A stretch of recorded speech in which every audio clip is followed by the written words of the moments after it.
Yeah, so feel free to have a play. I don't know if you played Mercenary already. I did. I was so excited to check out the... No, it's a great idea because that's actually the class that I'm most interested in. Because so far I've only played the shooting while moving in LA on the controller. Right, okay. So...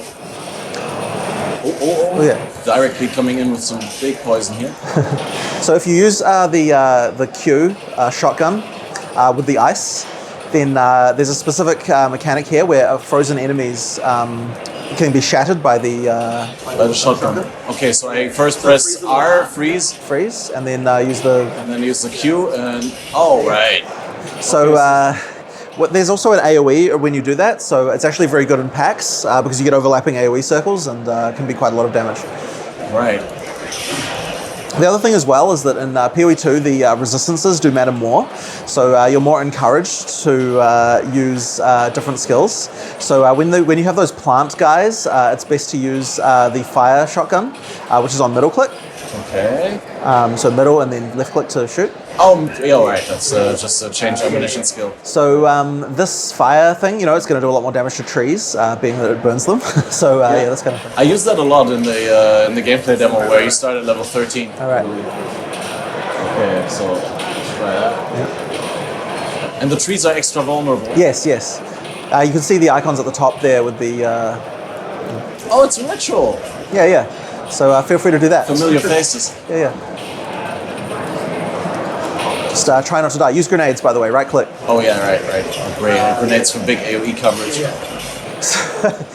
We've got multiple projectiles on there, so you can. Awesome. Wow, this is so cool. I've never played on such a big screen, but I always figured it would be amazing because I know that all the assets are so high resolution that you can theoretically scale it up to 4K or 8K. Yeah, for sure. It would look great, but I never had such a big screen in front of me. That's cool. Honestly, I wish this was a 120 hertz display. So at home, I play on a 55-inch TV. Yeah. Like I use a TV as my monitor, and it's 120 hertz. And they spawn right next to each other, and it's a very nice experience. Yeah, that makes me want to go in with some praise because you really didn't hold back on investments this time for Gamescom because like downstairs in the B2C area, the displays and the computers are so good. Yes. It runs with over 100 FPS, and I think they also have some G-Sync or FreeSync, so it's a chairless, wonderful gameplay, and I finally get to experience how beautiful the game is, because that was one of my biggest complaints last year was, unfortunately, everything wasn't quite as good as it this time, and didn't do the game justice, I think, because the game is so amazing. I agree. So obviously there's the skill tree. Don't pay too much attention to the individual placement of everything because we're still highly under development.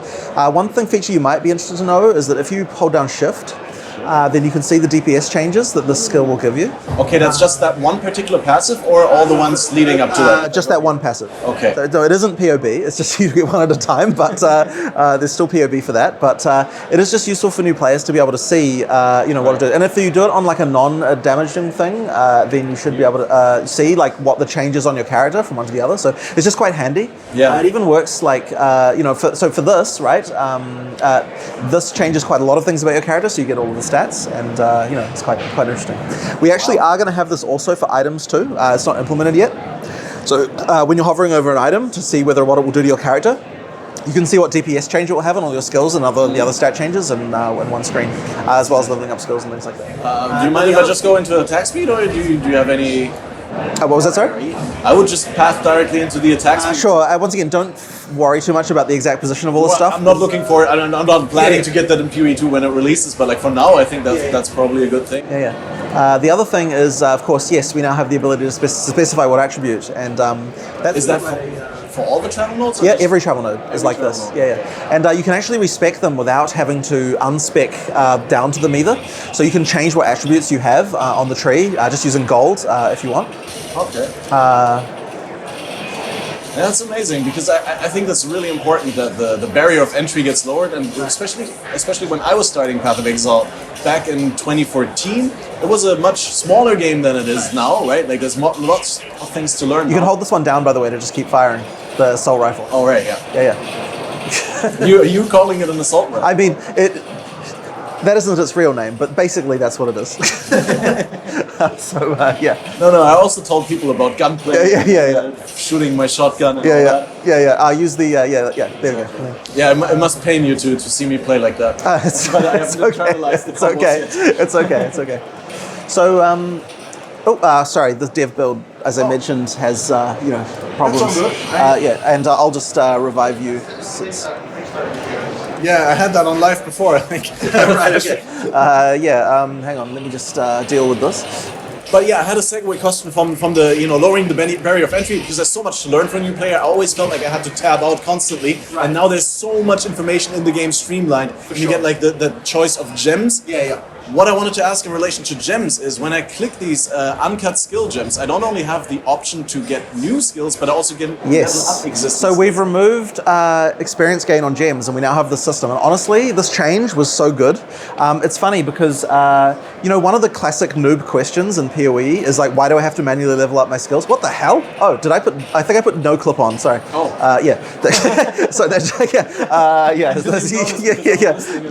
I just did it by accident earlier. Okay. Anyway, so what I was saying was, what the hell was I saying? That's right. Yeah. So skill system, no more levels. Right. So a classic noob question in PoE 1 was, why do I have to manually level up my skills? And there were reasons. But the thing that I didn't realize until recently is that the reason, what that implies is that leveling up a skill isn't a fun thing to do. So I was like, okay, what's an easy way we can make leveling up fun? And we discussed all these options. And honestly, the really simplest one is just giving you a choice of what skill to level. And as soon as you do that, because you've got the choice of what to level now, it just immediately, there's oh, am I going to pick this? Am I going to pick that? It just immediately does that. So it's like a free character customization system that was always just sitting there waiting to be discovered.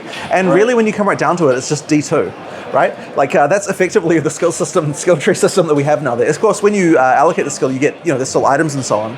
And leveling them up requires you to find uncut gems. So effectively now the quest at endgame is going to be to get level 20 skills is now not going to be a grind. It still is ultimately, but it's not an experience grind, but a drop grind. But a drop grind, exactly. So that is going to be a thing that means, of course, you can trade for level 20 skills now, and that means getting level 20 skills. I suppose you could before because you could just trade the gems, but you can trade for a generic uncut gem and get a level 20 from whatever you want immediately.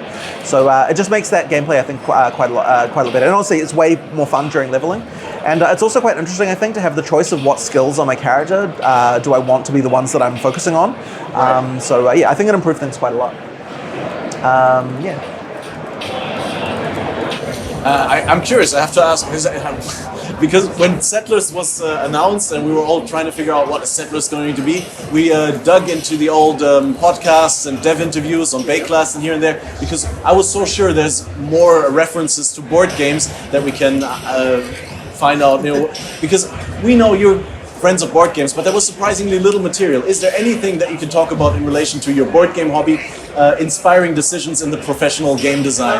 I try to take inspiration from everywhere, be it board games or or movies or just literally anything, right? One of my favorite things to do is take some mechanic from another genre and bring it to PoE.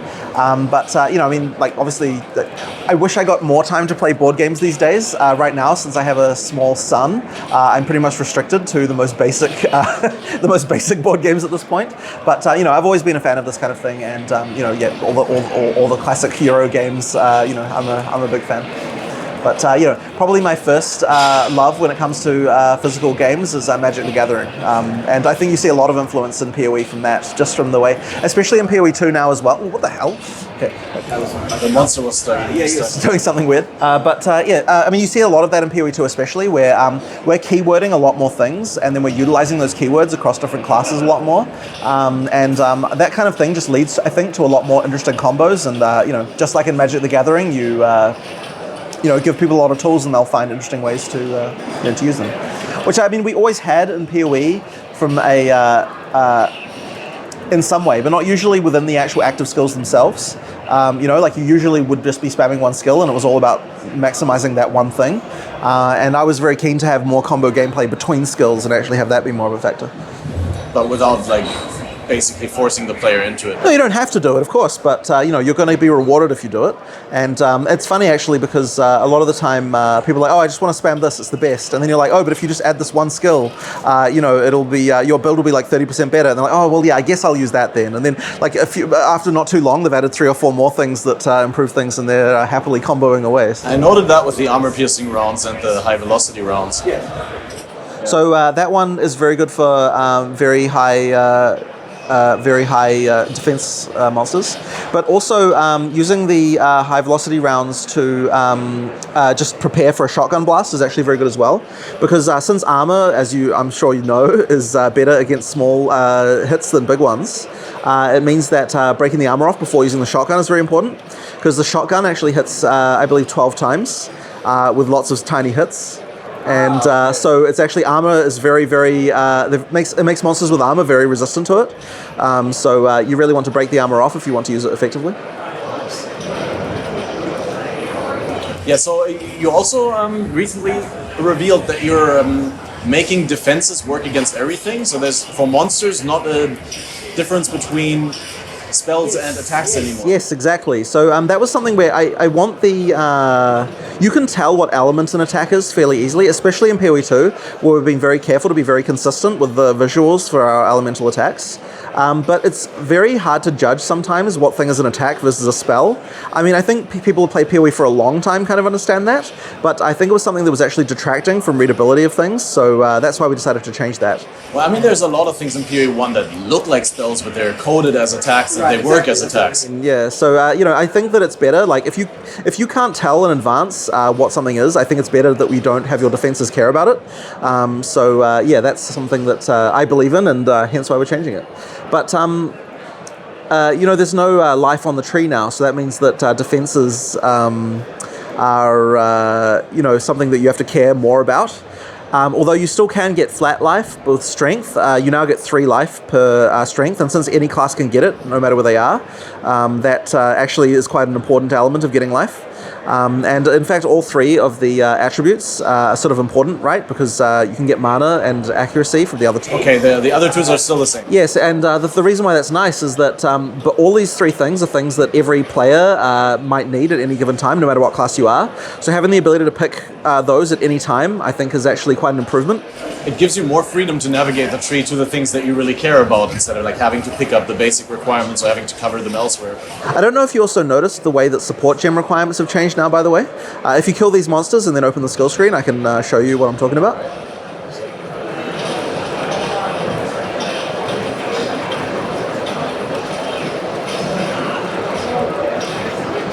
So if you open this gem screen, so G, so the way that we've done this now, so at the top you'll see there's, you can see how many support gems of each color you can have. And the way it works is that every 5 points of an attribute will give you 1 more slot for that type of gem. So effectively, you're always exactly 1 attribute node away from being able to get another socket of that color.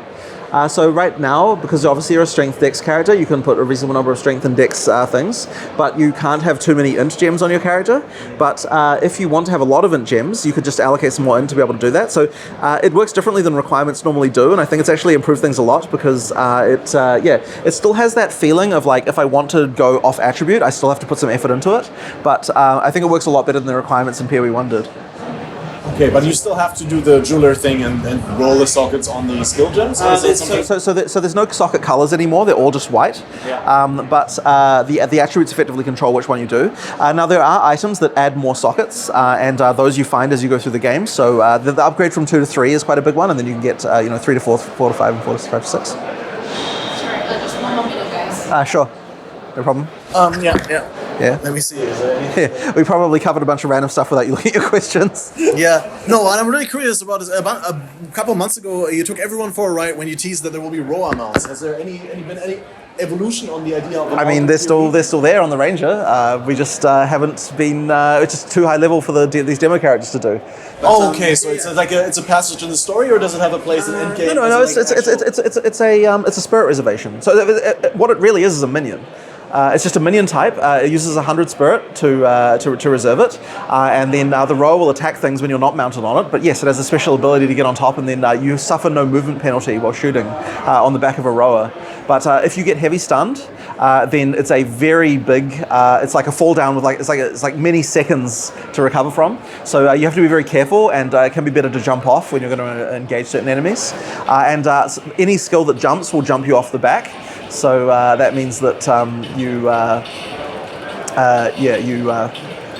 can get off very quickly if you need to. Okay, yeah, I was just wondering whether that's still something we can get excited to see, because we've just heard it once and it hasn't been present in the demos or anything. Yeah. As I said, it's just too high level, the thing.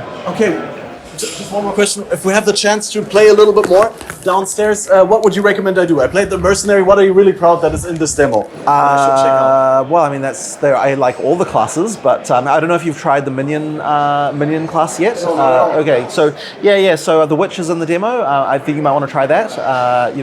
It's quite fun, and I'll give it a shot. Yep, nice. Okay, thank you for taking the time. Yeah, no problem. Thank you very much. I know a lot of people want to send blankets or water. Just send your cash.